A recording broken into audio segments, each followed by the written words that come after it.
10 € offerts et votre premier dépôt doublé avec le lien en description. Les amis, bienvenue, j'espère que vous allez tous très bien, très content de vous retrouver pour cette nouvelle vidéo. Ça faisait longtemps qu'on n'avait pas eu un débrief intermatch, parce que dans quelques minutes c'est Belgique-Roumanie, là il est 20h23, ça démarre très vite. Mais normalement j'ai juste assez de temps pour vous enregistrer ces petites analyses de Turquie-Portugal, la large victoire des Portugais, et on fera un petit point aussi sur Géorgie-République tchèque, qui était le match de 15h, le dernier match de 15h de l'Euro, c'est fini, sniff. Mais ouais, parlons un petit peu d'abord de ces Portugais, qui avaient un petit peu tremblé en ouverture contre la République tchèque, mais au final donc 6 points pour eux, la première place garantie. Ils sont la deuxième équipe qui est garantie première place après l'Espagne. On voit là, ils sont déjà placés donc dans les matchs à venir. Voilà, on connaît déjà leur placement, le 8e de finale du Portugal. Ce sera lundi 1er juillet à 21h. Et l'Espagne, c'est la veille, à 21h aussi. Ouais, ces Portugais n'ont pas trop fait de détails, ils avaient fait le break en première période contre la Turquie. Mais attention, ils continuent à monter en puissance. S'ils continuent à monter en puissance, forcément, attention. En plus, ils se retrouvent dans cette partie de tableau, là, la partie haute du tableau de l'Euro, où il y a l'Espagne, sans doute l'Allemagne, qui a quand même de grandes chances de finir à la première place, sauf s'ils s'écroulent contre la Suisse. Et donc le Portugal, maintenant, si on pouvait éviter de finir deuxième de ce groupe D et atterrir là dans cette partie de tableau, j'avoue, ça m'arrangerait plutôt. Faisons le job contre les amis polonais et laissons nos potes néerlandais aller dans cette partie haute qui est un peu la partie bourbier, un petit peu comme la Champions League de cette saison où il y avait clairement une partie un petit peu plus forte que l'autre. Ouais, ça c'est la situation. Mais ouais, c'était un match somme toute assez plaisant. Encore une fois, à Dortmund, on a moins entendu les Turcs forcément parce que ça a vite tourné en faveur des Portugais. Il y avait des petits problèmes de sécurité aussi. Cristiano Ronaldo s'est fait à plusieurs reprises, genre 4 ou 5 fois accosté pendant le match. Et ouais, plein de trucs à dire sur ce match, donc débriefons, passons les images avant ce Belgique-Roumanie. 3-0 donc, des buts de Bernardo Silva et Bruno Fernandes, toujours pas de doublé sur cet Euro. Donc j'ai toujours pas de maillot à offrir, parce que j'ai fait un petit tweet depuis, toujours pas de doublé sur l'Euro. J'ai dit dans le tweet, donnez-moi l'identité du mec qui va marquer le premier doublé de l'Euro, et je vous offre le maillot de son choix. Pour l'instant c'est pas encore tombé. Par contre, encore un contre son camp, ça. Et quel contre son camp.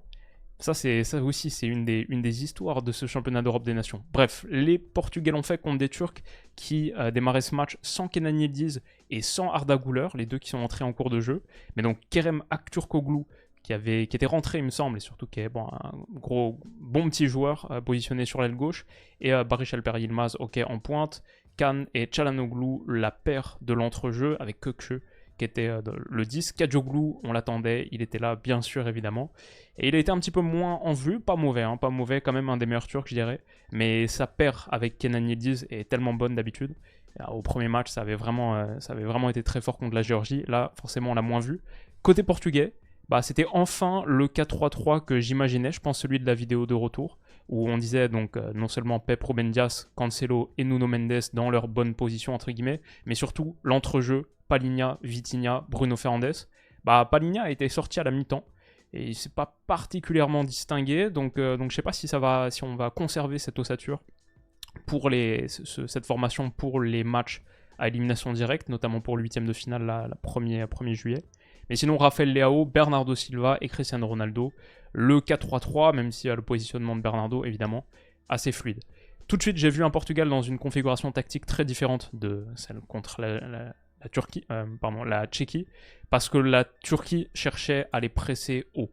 Donc, il y avait du champ à aller exploiter derrière, et si tu réussissais à t'en sortir, ce qu'ils ont fait, je trouve, à plusieurs reprises, fort brillamment, Bruno Fernandes là qui se tourne et qui prend son vis-à-vis. Derrière, il y avait de l'espace à aller chercher. Et donc, on sentait que tout de suite, ça leur ressemblait à un match très différent de celui contre la République tchèque, où en gros, c'était essayer de trouver la faille à l'intérieur d'un bloc bas, avec des Tchèques qui étaient extrêmement repliés sur cette rencontre.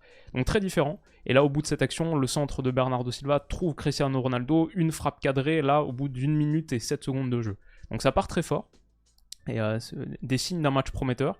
J'ai trouvé Vitinha très bon, un des meilleurs portugais, des passes claquées comme celle-ci pour lancer l'attaque rapide.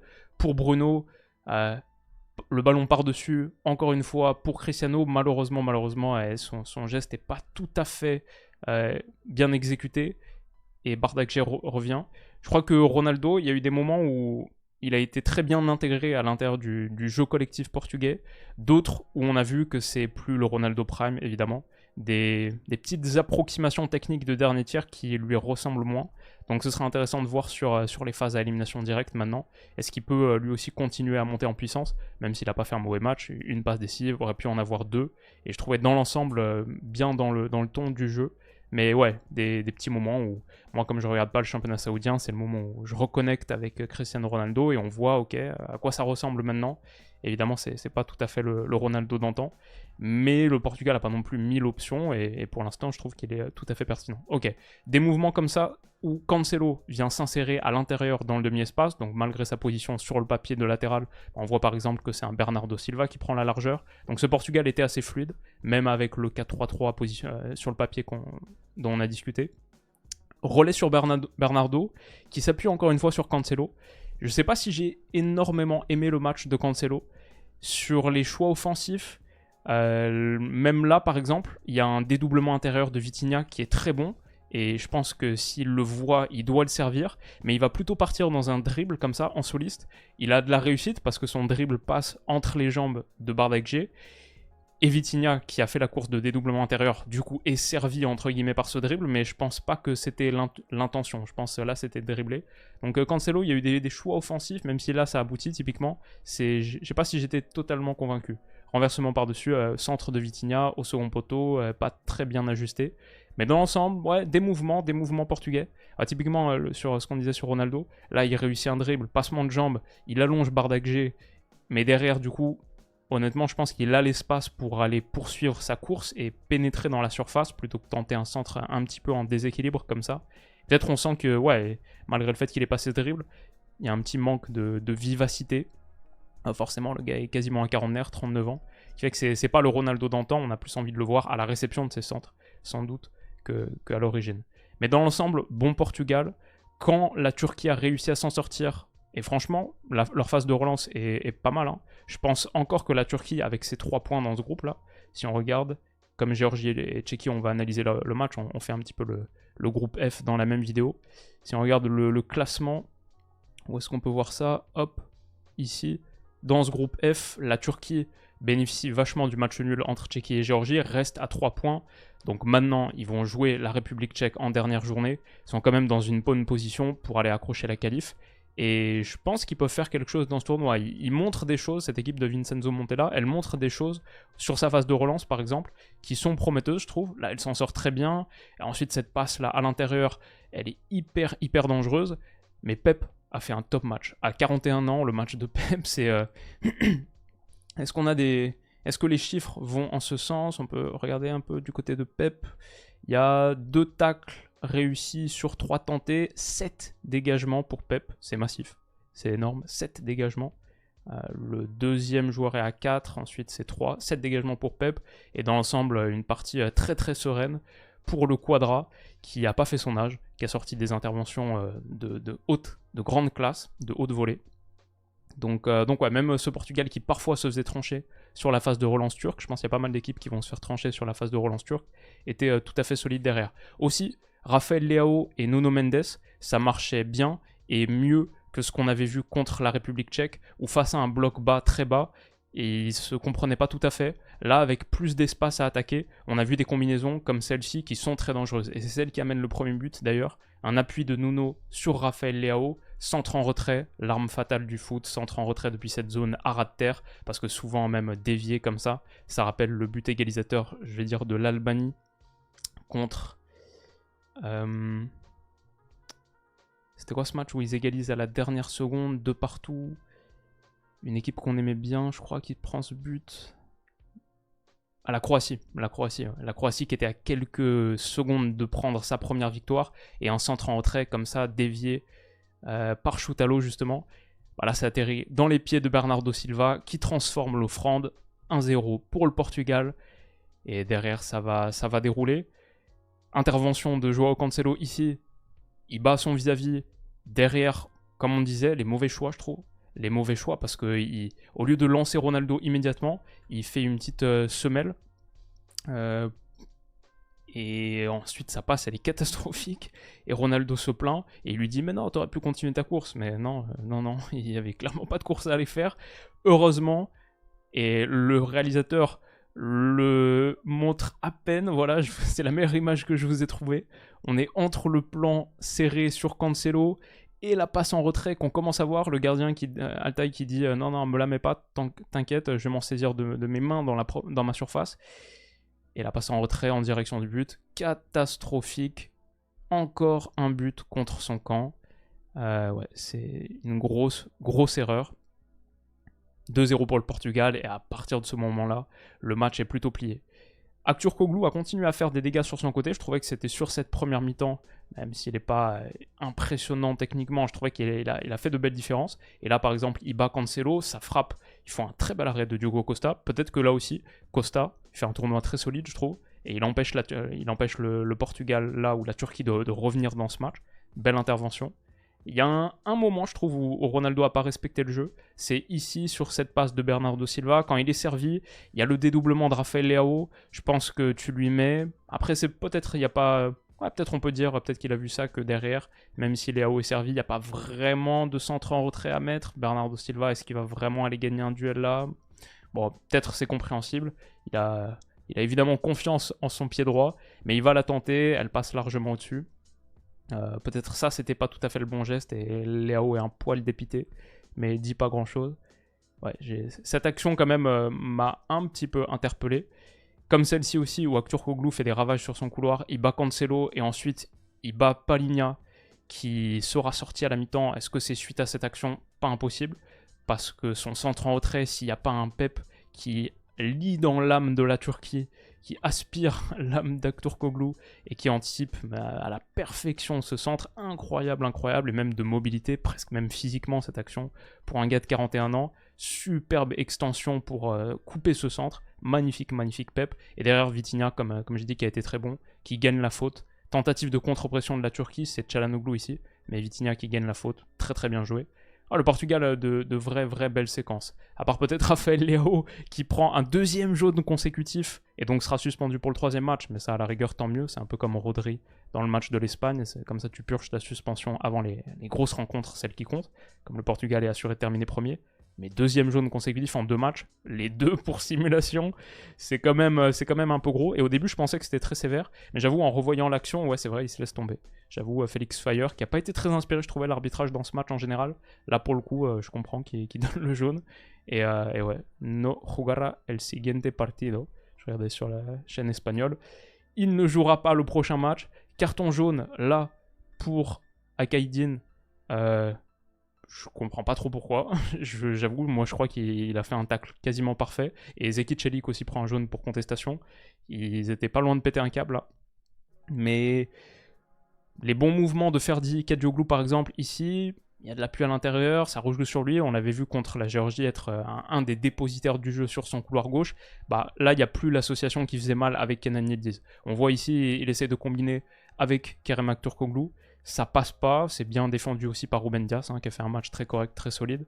Mais à l'aller, pardon, pas à l'aller, mais le premier match contre la Géorgie, la Turquie sur ce couloir gauche, Kadioglu, Kenan Yildiz, ça marchait très fort, très fort. C'était une des meilleures associations du début de tournoi, je trouvais. Donc là, son absence a pesé. Je sais pas si c'était une blessure. Je sais que Gouler, c'était musculairement, il avait eu une petite gêne. Il était sorti d'ailleurs au dernier match, à 10 minutes de la fin. Mais donc pour Yildiz, j'avoue, je sais pas, je suis pas allé regarder. À la mi-temps, Palhinha et Leao qui étaient avertis. Leao, Palhinha, non, il me semble pas qu'il ait pris de jaune. Mais les deux sortent, remplacés par Ruben Neves et Neto. J'imagine Neves, c'est pour avoir un petit peu plus de contrôle, maintenant qu'il y a 2-0. Tranquilliser un petit peu, ralentir un petit peu le tempo du match. Bon, il va donner une passe décisive, donc je sais pas à quel point il a ralenti. Mais le Portugal, ouais, continue à montrer des trucs plutôt intéressants sur les intentions, pressées. On voit, je crois que c'est soit Vitinha, soit, je pense Vitinha, numéro 23, ouais, j'allais dire peut-être Neto. Non, je pense que c'est Vitinha là. La Turquie s'en sort, encore une fois, la Turquie s'en sort. Contrôle orienté très bon d'Aktürkoğlu. Mais derrière, encore une fois, je trouve, il manque Yildiz. Il manque une menace en projection, là, pour combiner sur ce couloir. Et Aktürkoğlu, il va aller chercher le renversement côté opposé. C'est facilement coupé par la tête. Et là, c'est peut-être Neves. Non, c'est Neto, je pense. C'est Neto. Ouais. 3-0 sur 7 ouvertures de Ruben... Non, c'est peut-être Ruben Neves. 3-0 sur 7 ouvertures de Ruben Neves. Là, c'est sûr que c'est lui. Enfin, je pense. Et Ronaldo, j'avoue, j'en ai parlé sur Twitter. Sur cette action-là, j'ai eu un petit moment de doute. Et alors, je crois que j'ai détaillé mon avis dans un autre tweet. J'ai dit, ouais, parce que Ronaldo est peut-être l'homo sapiens le plus obsédé par l'histoire du foot, par le but, pardon, de l'histoire. L'homo sapiens le plus obsédé par le but de l'histoire. Et je dis ça comme un compliment. Sinon, il en marque pas quasiment 1000 en carrière ou pas loin. Peut-être 1000, c'est un peu loin, mais en tout cas beaucoup. Mais c'est aussi un des grands de l'histoire de ce sport, donc évidemment qu'il allait respecter le jeu et faire le bon choix, servir Bruno Fernandes, le karma lui rendra, il a toujours pas de but sur 7 euros, mais ça arrivera dans un plus grand match, peut-être, on lui souhaite, en tout cas la passe décisive, évidemment, c'était ce qu'il fallait faire, et tout le monde vient le féliciter. Ouais. 3-0 pour le Portugal, qui a fait le job dans ce match. Ronaldo aurait pu être servi là peut-être par Bernardo Silva, mais sur cette action, quand il l'est pas, et que ça s'appuie sur lui, je trouve qu'il fait... Là, c'est vraiment très très bien senti et inspiré. La remise pour Bernardo, elle est un peu sur son pied droit par contre. Si elle est plus sur le pied gauche, je pense que Bernardo peut servir Bruno en une touche. Mais même là, je pense que Bernardo fait le mauvais choix. Il va se l'emmener tout seul, alors qu'il y a un défenseur qui est totalement fixé, les appuis plantés dans le sol, et Bruno allait décaler comme ça sur le côté, ouvert. Et il va aller tenter la frappe un petit peu masquée pour aller chercher le second poteau. C'est coupé. Tout le monde est frustré. Mais ça change pas grand-chose. Le Portugal s'impose donc 3-0. Et ouais, son tournoi commence à prendre une belle tournure.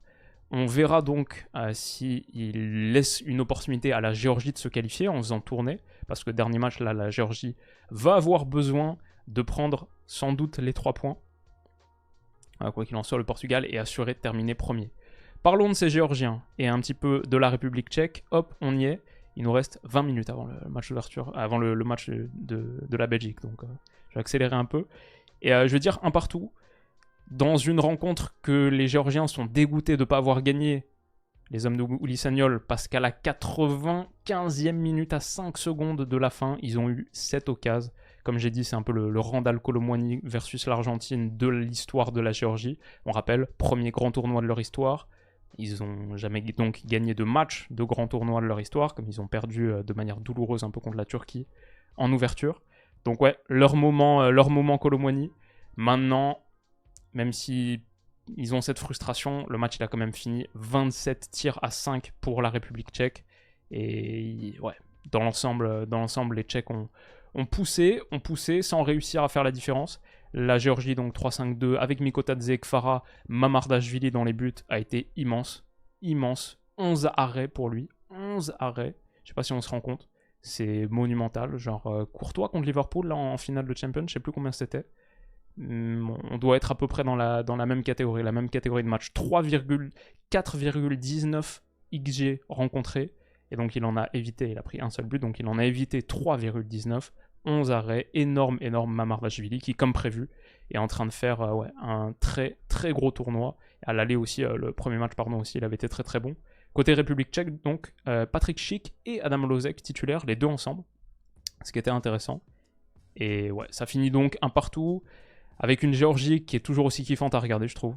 Des moments, et là, coup d'envoi, tout de suite, ça attaque hyper vite, hyper fort, chercher l'ouverture. Au bout de 10 secondes, on est déjà projeté dans la surface. Et ça a été à l'image de leur match, où ils se sont lâchés, où malgré le déficit de qualité dans l'effectif par rapport à la République tchèque, et même d'expérience, ils y vont, mais pied au plancher. Il n'y a absolument aucun doute dans cette équipe. Le jeu direct, c'est très très inspirant.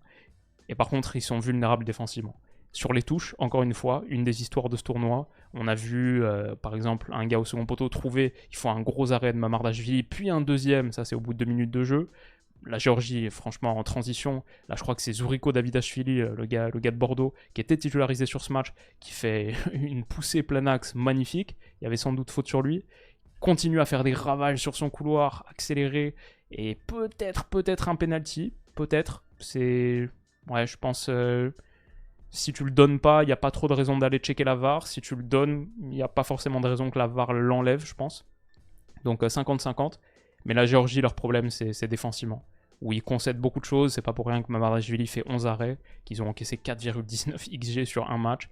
Sur les touches, encore une fois, Tsoufal la touche. Et les coups de pied arrêtés, les corners. Mais en plus, la Tchéquie qui a tellement de taille et qui fait tellement mal dans les airs. Bah, c'est sur cette action que Losek ouvre le score. Mais ce sera refusé parce qu'il avait touché le ballon de la main. En plus, maintenant, il y a une petite innovation, l'oscillomètre, l'oscilloscope, qui permet de voir si effectivement il y a contact avec la puce qu'il y a dans le ballon. C'est annulé, on reste à 0-0. La Géorgie se fait bouger physiquement. C'est quand même pas le même calibre de joueur que la Tchéquie. On voit Losek là qui prend le dessus sur son défenseur. Ouais, c'était un match compliqué pour eux. Mais, qu'ils ont réussi à faire basculer dans la folie avec un penalty obtenu juste avant la mi-temps. Effectivement, le bras tendu. Alors, de notre pauvre ami, c'est quoi son nom déjà? Robin Hranach, qui avait déjà marqué un but contre son camp. Et c'est lui, le ballon qui lui passe entre les jambes. Et Francisco Conceição au match contre le Portugal était fautif sur les 2 buts contre le Portugal. Voilà, c'est son bras tendu. Et en plus, j'avoue, il n'y a pas trop d'excuses pour un bras tendu comme ça en pleine surface. Qui donne un penalty à la Géorgie, le pauvre. Mikotadze par contre se fait pas prier, sort les lunettes, ça fait 1-0 juste avant la pause, et ouais, le pauvre Hranach, compliqué. Pas grand chose à dire, effectivement, il y avait main. Il faut un arrêt de Mamardashvili quand même pour que les Géorgiens aillent au vestiaire à 1-0. C'est preuve du match qu'il a sorti, il a été sollicité toutes les 10 minutes. Énorme arrêt, pour moi le meilleur de tous là, sur cette frappe à bout portant de Chic. Waouh, il se détend, elle est magnifique cette image. Et donc on reste à 1-0. La Géorgie continue à avoir sur ses moments de sortie de la percussion, Kfara, Mikotadze, c'est pas mal. Mais dans l'ensemble, comme on dit sur cette seconde période, ils ont beaucoup reculé. Et sur le coup de pied arrêté, celui-ci, hop, poteau, Chic reprend, un partout. Il y a un, voilà, on le voit ici, il y en a un autre, il est seul au second poteau, il y en a un autre 2 minutes plus tard, pareil. La Géorgie totalement dominée dans les airs et la défense des coups de pied arrêtés visiblement n'a pas été très travaillée. Donc match compliqué pour eux là-dessus. Il faut encore des arrêts, encore et encore de Mamardashvili pour empêcher la Géorgie de l'emporter. Comme on a dit, ouais, 11 arrêts, incroyable. Mais au bout du bout, après avoir tant reculé, cette Géorgie a cette toute dernière occasion, un 3 contre 1 à 10 secondes de la fin pour passer à 3 points, pour remporter ton premier match de l'histoire en grand tournoi. Le pauvre gars au bout de cette action dont j'ai oublié le nom, mais lui, ça toute sa vie, ça va hanter ses nuits parce que elle est pas si facile à mettre, hein. Franchement, elle est pas si facile à mettre. Je pense que, comme j'ai dit, je crois que j'ai eu une conversation avec quelqu'un. Je lui ai dit, ouais, le RKM versus Argentine de la Géorgie. Comment il fait pour la rater? Je fais, ouais, énorme occasion, elle est pas si simple à mettre. Quelqu'un me dit, toi tu l'aurais mise. Je dis, je pense que je l'aurais contrôlée comme un énorme choker, elle me serait restée dans les pieds. Et ouais, ennemi public numéro 1 en Géorgie. Mais c'est vrai que là, la reprendre sans contrôle, je pense quand même que c'est le bon geste à faire. Le gardien sort bien aussi à sa rencontre. Il y a un gars qui va revenir sur la ligne aussi. Je sais pas exactement là si tu contrôles pas avant, et si tu contrôles, tu perds beaucoup de momentum, plus l'angle commence à être vachement fermé. Sans contrôle, je sais pas exactement ce que tu fais. Il n'y a pas non plus l'espace pour lober. Donc la reprendre comme ça, plat du pied, un petit peu d'où elle vient, ça aurait pu le faire. Malheureusement, il y a un petit rebond juste avant la reprise. Et honnêtement, elle n'était pas si facile que ça à mettre. Mais c'est vrai que quand tu arrives à cette situation-là, à 10 secondes de la fin, ça semble être le moment rêvé pour tout un peuple de vivre le grand frisson de cet Euro. Le game winner, quoi, le shoot a buzzer. Mais ce ne sera pas pour cette fois. Les deux équipes donc se quittent sur ce score de parité, un partout. Et tout est encore ouvert dans ce groupe avant la dernière journée. Les amis, j'espère que ça vous a plu. Moi je file, il faut que j'uploade ça et rendez-vous dans quelques minutes pour débriefer Belgique-Roumanie et toutes les autres rencontres qu'on n'a pas encore faites, notamment celle d'hier. Donc voilà, rendez-vous dans quelques heures. Bisous.